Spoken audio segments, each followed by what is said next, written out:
आप सभी का स्वागत है पाथ फाइंडर्स बाय अकेडमी पे। आई होप कि आपकी पढ़ाई और आपकी हेल्थ दोनों ही बढ़िया चल रही हो।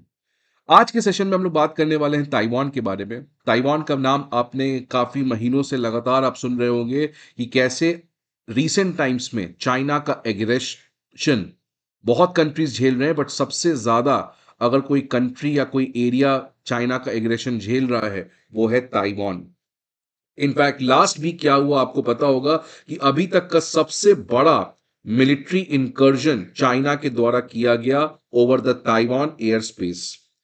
इसकी वजह से ताइवान जो है वो इस समय सबसे खतरनाक जियो पॉलिटिकल फ्लैश पॉइंट बन चुका है, जहां पर anything can happen at any time. और अगर ताइवान में किसी भी तरीके का प्रॉब्लम होता है so it will not be confined only to Taiwan और टू चाइना, बट इसके रिपरकशंस पूरे दुनिया में, या नॉट इवन पूरे दुनिया में, बट बहुत सारे कंट्रीज में देखने को मिल सकता है। प्राइमरली बिकॉज ताइवान का जो इलेक्ट्रॉनिक इंडस्ट्री पे कंट्रोल है और आज इलेक्ट्रॉनिक इंडस्ट्री का सिग्निफिकेंस है, उसकी वजह से ताइवान पे अगर कोई भी प्रॉब्लम आता है तो बहुत सारे कंट्रीज को इंपैक्ट पहुंचेगा। इसलिए रशिया यूक्रेन वॉर को हम चाइना ताइवान वॉर के साथ कंपेयर नहीं कर सकते हैं, बिकॉज ताइवान का सिग्निफिकेंस यूक्रेन से कई गुना ज्यादा है, primarily because of the digital world in which we are living. आज के इस सेशन में हम चाइना और ताइवान और यूएस ताइवान के बारे में बात नहीं करेंगे। हमारा पर्पस है इंडिया ताइवान के बारे में बात करना। ये इसीलिए इंपॉर्टेंट हो जाता है आज बात करना बिकॉज ताइवान और इंडिया के रिलेशंस काफी स्ट्रांग हुए हैं रिसेंट टाइम्स में, खासकर प्राइम मिनिस्टर मोदी के आने के बाद। उसी चीज में आप देख सकते हैं कि ताइवान का तीसरा कंसुलेट ऑफिस मुंबई में खुला है। ऑलरेडी ताइवान का पहला ऑफिस न्यू दिल्ली में खुला था, दूसरा चेन्नई में खुला था और तीसरा कंसुलेट ऑफिस मुंबई में खुला है। और आप खुलने का टाइमिंग देख सकते हैं। इस टाइम चाइना और ताइवान के बीच में काफी रिलेशंस लो हैं और इसी समय इंडिया ताइवान के बीच में एक पॉजिटिव न्यूज आते हुए नजर आ रहा है। तो ऑब्वियसली चाइना को यह बात पसंद नहीं होगा, इसलिए चाइना ने बहुत स्ट्रिक्ट तरीके से इंडिया को वार्न दिया है। इनफैक्ट उन्होंने कहा है कि इंडिया चाइना का रिलेशन का यह बेसिक सिद्धांत है कि आप ताइवान के साथ रिलेशंस को नहीं बढ़ाएंगे, और अगर आप इसी तरीके से रिलेशन को बढ़ाते हो so things will not be good. In fact she Jinping ने तो पूरी दुनिया को धमकी दिया है कि डोंट प्ले विथ फायर। आप आग के साथ खेल रहे हैं।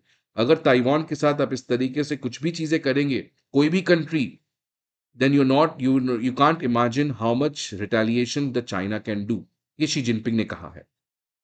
तो आज के इस पर्टिकुलर सेशन में हम लोग बात करने जा रहे हैं इंडिया ताइवान के रिलेशंस कैसे इवॉल्व किए हैं, अभी क्या है, प्राइम मिनिस्टर मोदी के आने के बाद क्या चेंजेस हुए हैं, और फ्यूचर में इंडिया और ताइवान के रिलेशंस कैसे प्रोग्रेस करने चाहिए।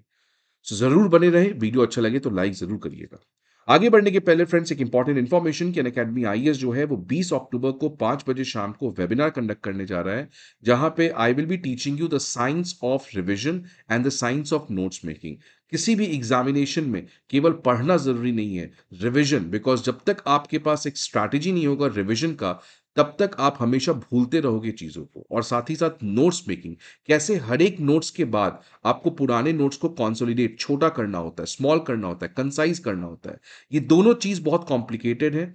मोस्ट ऑफ द टॉपर्स के पास ये स्ट्रैटेजी रहता है, बाकी लोगों के पास नहीं रहता है। तो मैंने टॉपर्स की स्ट्रैटेजी और कुछ साइंटिफिक पेपर को अंडरस्टैंड करके एक बहुत अच्छा सा चीज बनाया है। आप उसको देखोगे तो आपके एग्जाम में बहुत ज्यादा वो बेनिफिट पहुंचाएगा। अनअकैडमी आईएएस का स्कॉलरशिप टेस्ट भी होने जा रहा है 19 अक्टूबर को। आप इस क्यूआर कोड को स्कैन करके अपने आप को एनरोल कर सकते हैं। न्यू दिल्ली के करोल बाग में इंग्लिश मीडियम के बैचेस 24 अक्टूबर को, मुखर्जी नगर में हिंदी मीडियम के बैचेस 21 अक्टूबर को, और प्रयागराज में हमारे हिंदी इंग्लिश मीडियम के दोनों बैचेस इन स्पेसिफिक डेट्स को स्टार्ट हो रहे हैं। साथ ही साथ पटना में भी हमारे बैचेस इंग्लिश हिंदी दोनों में स्टार्ट होने जा रहे हैं। आपको पता है कि Unacademy IAS comprehensive GS course के अलावा it also offers optional course, CSAT essay writing course, comprehensive current affairs, full and test series. For all these informations, you have to visit our Unacademy IAS offline branches, or you can download the app where you can get all these sorts of information. Now, before understanding Taiwan or going into Taiwan, India, पहली बात तो Taiwan है क्या? Taiwan ये वाला part है, इसको हम क्या कहते हैं? Republic of China. और ये जो मेनलैंड चाइना है, इसको क्या कहते हैं? People's Republic of China. ये जो पीपल्स रिपब्लिक ऑफ चाइना है, ये चाइनीज कम्युनिस्ट पार्टी के अंदर आती है। और ये जो रिपब्लिक ऑफ चाइना है, यहां पे इसको बनाया किसने? इसको बनाया था केएमटी पार्टी ने, क्यूमिंतांग नेशनलिस्ट पार्टी। आज आरओसी को लीडर कौन है? DPP, democratic Progressive party. ये दोनों अलग अलग कैसे हुए? जब चाइना की कोलोनियलिज्म खत्म हुई, लास्ट जो कोलोनाइजर था वो जापान था। सेकेंड वर्ल्ड वॉर के बाद जापान को जाना पड़ा। उसके बाद चाइना के अंदर ही ये दोनों पार्टी आपस में लड़ लिए कि किस तरीके से हम फ्यूचर में चाइना को कंस्ट्रक्ट करना चाहते हैं। जो चाइनीज कम्युनिस्ट पार्टी थी, उसका कहना था कि China should be dictator, China should be a close society, China should be a communist country. दूसरे फैक्शंस के लोग थे जिनको आरओसी कहा जाता है, जो जो केएमटी पार्टी में थे। केएमटी पार्टी वालों का मानना था कि जो चाइना है वो एक लिबरल सोसाइटी होनी चाहिए, एक कैपिटलिस्ट सोसाइटी होनी चाहिए, डेमोक्रेसी होना चाहिए।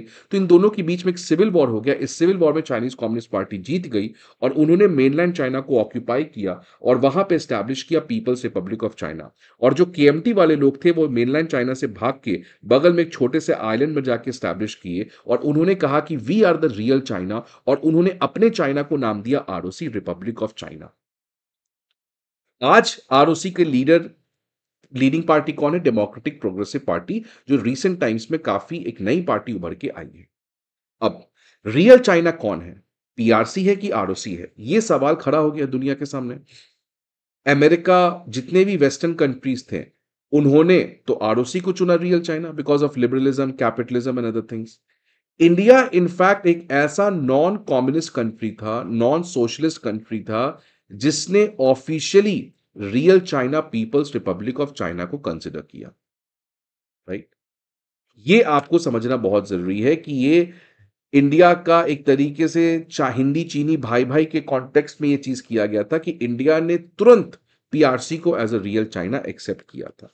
नाउ रीसेंट टाइम्स में आप देख सकते हैं चाइना और यूएस की टेंशन्स काफी ज्यादा बढ़ गई है, और ये ताइवान स्ट्रेट जो बहुत क्रिटिकल है, बहुत जियो स्ट्रैटेजिकली सिग्निफिकेंट है, यहां पे कॉन्स्टेंटली चाइना का एग्रेशन ताइवान की तरफ आते हुए नजर आ रहा है। रीसेंट टाइम्स में टेंशन्स क्यों बढ़ा है? प्राइमरली जब से शी जिनपिंग आए हैं 2013 में, तब से एक एग्रेसिव पॉस्चर रहा है उनका। 2024 के ताइवान इलेक्शन में जो ताइवान की पार्टी है डीपीपी, वो चुन के आई है, और डीपीपी जो है वो हमेशा से अपने सॉवरेनिटी की मांग करती है, हमेशा से अपने आप को PRC, People's Republic of China से अलग करना चाहती है। अमेरिका ताइवान के रिलेशंस काफी स्ट्रांग हुए हैं। रीसेंट टाइम्स में अमेरिका के काफी बड़े बड़े लोग such as speaker Nancy Pelosi, वो ताइवान विजिट की थी। तो अमेरिका ताइवान के रिलेशंस में एक इंक्रीमेंट देखने को मिला है, और सेमीकंडक्टर की सिग्निफिकेंस आज जो है वो आप समझ ही सकते हो। इन चार कारण की वजह से अमेरिका और ताइवान के बीच में टेंशन्स काफी ज्यादा बढ़ गए हैं। बट एज यूजुअल, एज मैंने पहले भी कहा कि आज के सेशन में हम लोग इंडिया ताइवान के रिलेशंस में बात करेंगे। अगर 1991 के पहले की बात करें तो इंडिया ताइवान का रिलेशंस बिल्कुल ना के बराबर था। इनफैक्ट 1949 में इंडिया जो है उसने वन चाइना पॉलिसी को मान लिया था कि चाइना एक ही है, मतलब ताइवान कोई अलग नहीं है। और ये कौन सा चाइना है? पीपल्स रिपब्लिक ऑफ चाइना, जो चाइनीज कम्युनिस्ट पार्टी के द्वारा बनाया गया था। तो हमने वन चाइना पॉलिसी को एक्सेप्ट किया था। वन चाइना पॉलिसी को एक्सेप्ट करने का मतलब कि हम इस पूरे को एक ही चाइना कंसिडर करते हैं। मतलब हम ताइवान के साथ डिप्लोमेटिक रिलेशन नहीं रख सकते हैं। अगर हम ताइवान के साथ डिप्लोमेटिक रिलेशन रखते हैं तो फिर हमें पीपल्स रिपब्लिक ऑफ चाइना के साथ डिप्लोमेटिक रिलेशंस को खत्म करना होगा। So one China policy means China is only one, कोई दूसरा चाइना नहीं है। ये कभी कभार लोग नेहरू की ब्लंडर भी कहते हैं कि नेहरू ने वन चाइना पॉलिसी मान लिया, बट क्या चाइना ने वन इंडिया पॉलिसी माना? अभी तक चाइना अरुणाचल प्रदेश और लद्दाख वाले रीजन को अपना ही कहता है, सिक्किम वाले रीजन को अपना ही कहता है। तो हमने क्यों इतना हड़बड़ा के मान लिया इन चीजों को? बट वो बात की बात है। पोस्ट 1991 के बाद जब सोवियत यूनियन कोलैप्स हुआ, जियोपॉलिटिक्स बदल गया, यूनिपोलर वर्ल्ड ऑर्डर आ गया, इंडिया में लिबरलाइजेशन के रिफॉर्म आ गए थे, इंडिया को इकोनॉमिक प्रायोरिटीज बहुत ज्यादा इंपॉर्टेंट हो गए थे। तो आज इंडिया को अपने इकोनॉमिक रिफॉर्म्स की तरफ बढ़ना था। इसलिए आज इंडिया को जहां से भी मदद मिल जाए, जिस भी कंट्री के साथ मदद मिल जाए, उस कंट्री के साथ इंडिया कोलैबोरेट करने को रेडी था। इसलिए उस समय नरसिम्हा राव ने लुक ईस्ट पॉलिसी भी लाया, और इसी के साथ हमारा इजराइल के साथ डिप्लोमेटिक रिलेशन स्टार्ट हुआ, और ताइवान के साथ भी रिलेशन हमारा 1991 के साथ स्टार्ट हुआ। ऑल्दो क्योंकि हम वन चाइना पॉलिसी को फॉलो करते हैं तो हम ताइवान के साथ कोई डिप्लोमेटिक रिलेशन नहीं रख सकते हैं। इसलिए अभी तक हमारा और ताइवान के बीच में किसी भी तरीके का डिप्लोमेटिक रिलेशन नहीं है।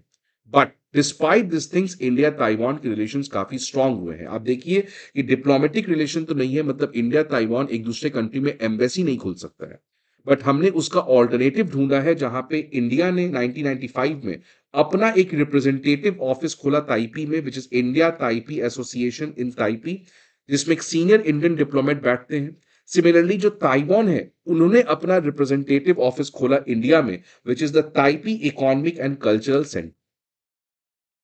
ये ताइवान का रिप्रेजेंटेटिव ऑफिस होता है। इसको 1995 में उन्होंने न्यू दिल्ली में खोला, 2012 में उन्होंने चेन्नई में खोला और अब फाइनली 2024 में उन्होंने मुंबई में भी इस ऑफिस को खोला। 2010 में रिलेशंस में एक बहुत बड़ा क्राइसिस देखने को मिला था और इसके बाद से इंडिया जो है एक बहुत बड़ा स्टैंड लिया। इंडिया जो है वो हमेशा से, मैंने कहा, 1949 से वन चाइना पॉलिसी को फॉलो करता है, बट 2010 के बाद से आप देखोगे किसी भी मिनिस्ट्री ऑफ एक्सटर्नल अफेयर या कोई भी गवर्नमेंट ऑफ इंडिया की तरफ से कोई भी स्टेटमेंट जब आता है तो स्टेटमेंट में पब्लिकली हम कभी भी वन चाइना पॉलिसी नहीं कहते हैं।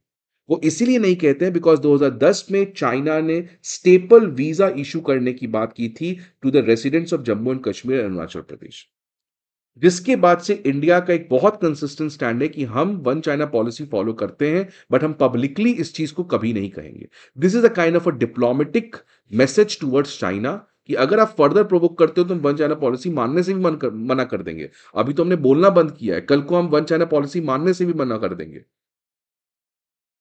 प्राइम मिनिस्टर मोदी के आने के बाद से ताइवान का कार्ड थोड़ा ज्यादा स्ट्रांग हुआ है। 2024 में जब प्राइम मिनिस्टर मोदी चुन के आए तो उन्होंने अपने ओथ सेरेमनी में ताइवान के एम्बेसडर चुंग क्वान ताइन को बुला लिया। 2016 में India Taiwan parliamentary friendship forum बनाया गया। 2020 में तो एक कदम और हम लोग आगे चले गए, 2 Indian MPs for the first time virtually attended the swearing in ceremony of Taiwan president. 2020 में प्राइम मिनिस्टर मोदी, ये आपको पता है गलवान का समय है, तो 2020 में प्राइम मिनिस्टर मोदी ने फॉर्मर ताइवान प्रेसिडेंट जो डेमोक्रेसी के लिए बहुत फेमस थे और चाइना को डेमोक्रेसी बिल्कुल पसंद नहीं है, तो प्राइम मिनिस्टर मोदी ने उसके डेथ के लिए एक ट्वीट भी किया विच अगेन एंगर्ड चाइना। तो आप देख सकते हैं प्राइम मिनिस्टर मोदी के समय ये चीज बढ़े और खासकर गलवान के बाद से एक प्रेशर भी आया है कि इंडिया को ताइवान के साथ और स्ट्रांग रिलेशन रखना चाहिए। अब रीसेंट न्यूज क्या है कि जो ताइवान की गवर्नमेंट है उसने अपना तीसरा representative office Taipei economic and cultural centre Mumbai में ओपन किया, जिसके बाद आप देख सकते हो चाइना का क्या सख्त वार्निंग आया है। आप देखिए, China urges India to handle Taiwan issue with caution, avoid interference in the improvement of Sino India relations, की इंडिया चाइना रिलेशंस इंप्रूव हो रहे हैं, अगर आप ये सब करोगे तो रिलेशंस वापस से नीचे चले जाएंगे। मतलब एक तरीके से धमकी दे रहा है China. The one China principal is a serious political commitment made by the Chinese side and foundation of Sino Indian relations. Foundation मतलब अगर आप किसी भी तरीके का वन चाइना प्रिंसिपल से अलग जाते हो तो आपका जो फाउंडेशन है चाइना इंडिया रिलेशंस का वो खतरे में आ सकता है। China urges India to strictly abide by its commitment, handle Taiwan issues prudently and properly, refrain from conducting any form of official exchanges with Taiwan। तो आप देख सकते हैं कितना स्ट्रॉन्ग स्टेटमेंट, 2-3 पैराग्राफ का एक क्रिटिसिज्म आया है इंडिया को लेके, वार्निंग आया है इंडिया को लेके। Now what is my take? My take is that India, जैसे एस जयशंकर ने अपनी किताब में भी कहा है, India should punch beyond its weight. बहुत लोग कहते हैं कि इंडिया का आज इकोनॉमिक साइज चाइना से काफी कम है, मिलिट्री साइज चाइना से कम है, बट आज के जमाने में इट डजेंट मैटर कि हमारा अगर इकोनॉमिक साइज है, मिलिट्री साइज कम है, तो आज हम चुपचाप बैठे। Right, India should punch beyond its weight. Right, because अगर चाइना हमें इस तरीके से नॉर्दर्न बाउंड्री पे परेशान करेगा, आप देख रहे हो ऑलरेडी अक्साई चीन छीन लिया है, उसके बाद बहुत सारे और भी कॉन्फ्लिक्टिंग पॉइंट्स हैं, इधर पाकिस्तान के साथ मिलके हमें परेशान कर रहा है। 2013 में जब से शी जिनपिंग आए उसके बाद हर एक साल कोई ना कोई बॉर्डर डिस्प्यूट हुआ है और इनफैक्ट गलवान में 20 इंडियन सोल्जर्स मारे भी गए थे। सो अगर आप हमें लैंड लैंड एरिया में परेशान करोगे तो आपको हम परेशान करेंगे आपके सबसे वीकेस्ट पॉइंट सी वाले इलाके में, क्योंकि आपका कमजोरी है समुद्र। वहां पे आपके पास जापान है, वहां पे आपके पास ताइवान है, वहां पे आपके पास साउथ कोरिया है, वहां पे पूरा इंडो पैसिफिक का कॉन्सेप्ट चल रहा है। तो अगर आप हमें कॉन्टिनेंटल डिलेमा करोगे तो आपको हम मैरीटाइम चैलेंज देंगे, और वही इंडिया कर रहा है कि अगर आप अगला गलवान करते हो तो हम आपके साथ अगला साउथ चाइना सी में क्या करेंगे आप ये नहीं समझ सकते हो। इसलिए मालाबार और क्वाड ये सब का कॉन्सेप्ट रेलेवेंट है, बिकॉज आज के जमाने में that is one thing very clear कि चाइना के साथ हम इस तरीके से रिलेशंस को नहीं रख सकते हैं। That is a harsh reality, because China India के बीच में आज गैप बहुत ज्यादा बड़ा हो गया है, और अगर इतना ज्यादा बड़ा गैप होता है तो प्रॉब्लम आएंगे ही आएंगे, सिक्योरिटी डिलेमा होगा ही होगा। And India should be confident enough to do this, and India is also doing it. We have to punch beyond our weight, because otherwise China हमें बॉर्डर पे इस तरीके के प्रॉब्लम करते रहेगा। बट इन सारे चीजों का एक एनालिसिस जरूर है कि ताइवान को थोड़ा सा प्रैग्मेटिक अप्रोच रखना चाहिए। यूक्रेन की तरह गलती नहीं करना चाहिए। ज़ेलेंस्की आज एक तरीके के बेवकूफ लीडर, उन्होंने जानबूझ के अपने आप को सुइसाइडल मिशन पे ले गए। लोग कंट्री को बर्बाद कर दिए। क्यों? बिकॉज़ उनको नेशनल हीरो बनना था। अगर ज़ेलेंस्की किसी तरीके का नाटो-वाटो को जॉइन करने की बात नहीं करते, तो क्या रशिया, पुतिन इतना बड़ा एग्रेशन करता? तो सिमिलरली ताइवान को भी ये समझना चाहिए कि चाइना को ये प्रॉब्लम है कि आप अमेरिका के प्रति क्यों इतने क्लोज़ हो रहे हो? तो ताइवान को भी अपने पॉलिटिक्स, क्योंकि जो डेमोक्रेटिक प्रोग्रेसिव पार्टी है, वो एक तरीके से चाइना का डर फैला के वोट ले रही है। तो वहां की पॉलिटिकल पार्टीज को भी समझना होगा कि अगर आप अमेरिका से इतना क्लोज जाओगे, तो अगेन वही हालत होगा यूक्रेन रशिया वाला। इसलिए ताइवान के जो लीडर्स हैं, उनको भी प्रैग्मेटिकली एक बैलेंस्ड अप्रोच रखना चाहिए, सो दैट वो स्टेबल रहे, पीसफुल रहे, बट किसी भी कॉन्फ्लिक्ट की तरफ ना बढ़े। इंडिया के लिए ये है कि जब तक आप हमें बॉर्डर एरिया में परेशान करोगे, आपको हम समुद्र में परेशान करेंगे, और इंडिया को ये करना भी चाहिए in order to create deterrence against China. आपके व्यूज क्या है? आप जरूर कमेंट बॉक्स में बताएं। अगर आपका व्यूज अलग है तो भी बताएं, because it feels good to read other perspective. दूसरे का पर्सपेक्टिव, दूसरे का view point, counter view point पढ़ना बहुत ज्यादा मजा आता है। तो आप जरूर अपने कमेंट बॉक्स में अपने व्यू पॉइंट को लिखें। वीडियो अच्छा लगे तो लाइक जरूर करिएगा। See you again in the next video. Till then goodbye, take care and best wishes.